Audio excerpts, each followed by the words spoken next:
motion was passed in the British Parliament condemning Islamabad's announcement declaring the Gilgit-Baltistan region as its fifth frontier, saying that the region is a legal and constitutional part of Jammu and Kashmir, illegally occupied by Pakistan since 1947. The motion, which was tabled and sponsored by Conservative Party leader Bob Blackman, stated that Pakistan, by making such an announcement, is implying its attempt to annex the already disputed area. The motion read, and I quote, Gilgit-Baltistan is a legal and constitutional part of the state of Jammu and Kashmir, which is illegally occupied by Pakistan since 1947 and where people are denied their fundamental rights, including the right of freedom of expression, unquote. It was further noted that the attempts to change the demography of the region was in violation of state subject ordinance, and the forced and illegal construction of the China-Pakistan economic corridor further aggravated and interfered with the disputed territory.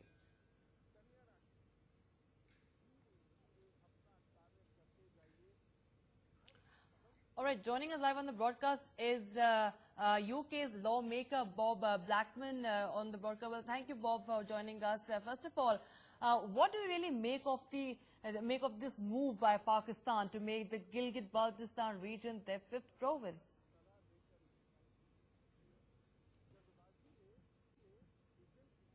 Well, clearly this is an illegal move, and the position is very clear that the whole of Jammu and Kashmir is an integral part of India, and always has been since accession back in 1947.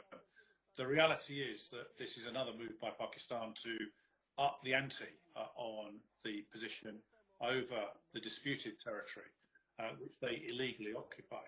So I've had the opportunity of speaking about this particular issue for more than 25 years in local government in the UK, and then obviously since I've been an MP. I've had the opportunity of visiting Srinagar and Jammu and seeing the situation on the ground in the area which is obviously still disputed. I've had the opportunity of going to the line of control as well, which is obviously the longest line of control in the world, and seen firsthand the disputed area. Now, the reality is this. I've put an early day motion to Parliament. It's a means of flagging this issue up.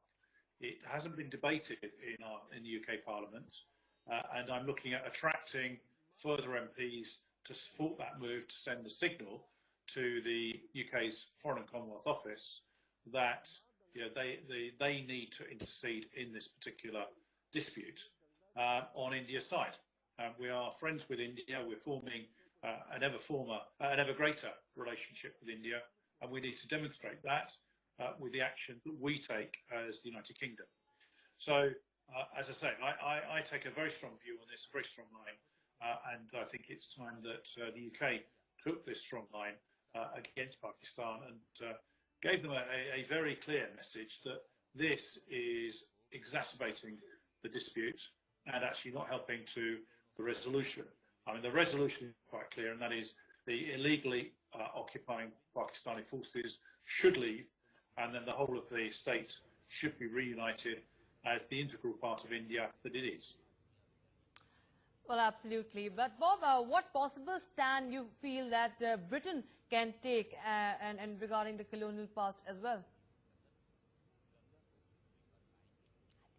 Well, clearly we are not the colonial power, and we don't have the power to instruct nations who are sovereign nations to do our will in the way that we used to when we had an empire. But the position is that we have a lot of soft power, which is diplomatic power, and the ability to persuade our friends in the Commonwealth to recognise reality and recognise what is fair and reasonable.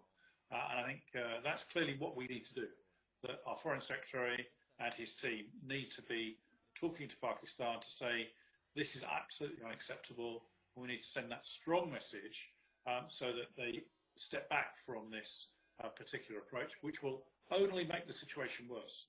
I mean, I was in India last month, and we had, as part of a British parliamentarians delegation, where we met Prime Minister Narendra Modi. We had an hour and a half's discussion with him, and a lot of the discussion was about Jammu and Kashmir and Britain's role. Our role is not to tell people what to do. Our role is to help facilitate what is right and just, And what is right and just is that the whole of Jammu and Kashmir be reunited as an integral part of India, as you quite rightly said, as the Maharaja decided way back in 1947. And it's been violated by Pakistan ever since. And so what we've got to do is make sure that Pakistan honours what the United Nations decided and determined when the then Prime Minister Nehru went to the United Nations to attempt to get Pakistan to step away from their illegal occupation. Now, India and Pakistan have fought wars over this, we know, and this just ups the temperature and causes potential further problems. So what has to happen is that Pakistan should step back from this further illegal manoeuvre for the benefit of all the people who live in the state of Jammu and Kashmir. Well, absolutely, Pakistan is being exposed day in and day out, and there is a unison and more of voices coming out against Pakistan and its misdeeds. But what kind of support have you received from various political quarters and the civil society? Well, at the moment, it's early days in terms of parliamentarians, because as you know, we had this terrible terror attack on Wednesday. I tabled this early day motion on Thursday evening, and we wait to see, because most members of parliament are in their constituencies over the weekend. We return for a week before the recess, so we'll see how many MPs sign up for it. I'm not holding my breath, because one of the problems that we have in the UK Parliament is there are too many MPs that support the Pakistani cause and the Kashmiri separatist cause.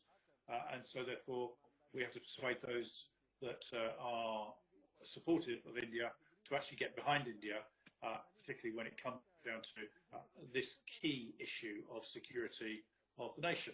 So we've got to persuade that. What I am pleased about is that it's generating a lot of publicity, both in the Indian press, but also on social media, where we can build this campaign using social media to get the truth to the world, so that no one can turn around and say, we didn't know this was going on.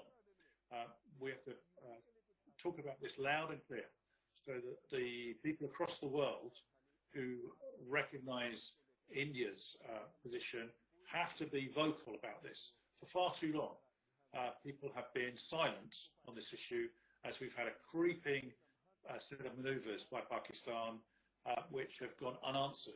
Well, I think we've now got to, our role is to actually make sure that the world understands and the world takes action to stop Pakistan on its illegal manoeuvres. Right, Bob, but also let me take back to one of your statements that you made recently about, Pakistan running a vicious campaign against India. How strong can you tell us about this? How strong the Pakistan lobby actually is? Exactly what did you mean by the vicious campaign that the Pakistan is running against India? Give us just a lowdown on that. We have to make sure that we can't stop the Pakistani lobby. That's a matter for them. What we can do is increase the amount of lobbying that the Indian government and people that support the Indian government do to British MPs. It's all about getting the message across and being vocal and explaining it to MPs. I mean, what we have to understand, of course, is that British MPs in particular get lobbied on all sorts of issues, local, national and international. And therefore it's very hard for MPs that possibly don't know the background to understand the issues on the ground or the history of what has happened in this part of India. So it's important that the people who on the ground in the UK who are of Indian origin lobby their members of parliament to make sure they understand that they want the British government to take action, if that's what they want, and that they support the Indian government in what they do. Well, absolutely. Thank you so much, Bob, with all those inputs there, and thank you for joining us on the broadcast.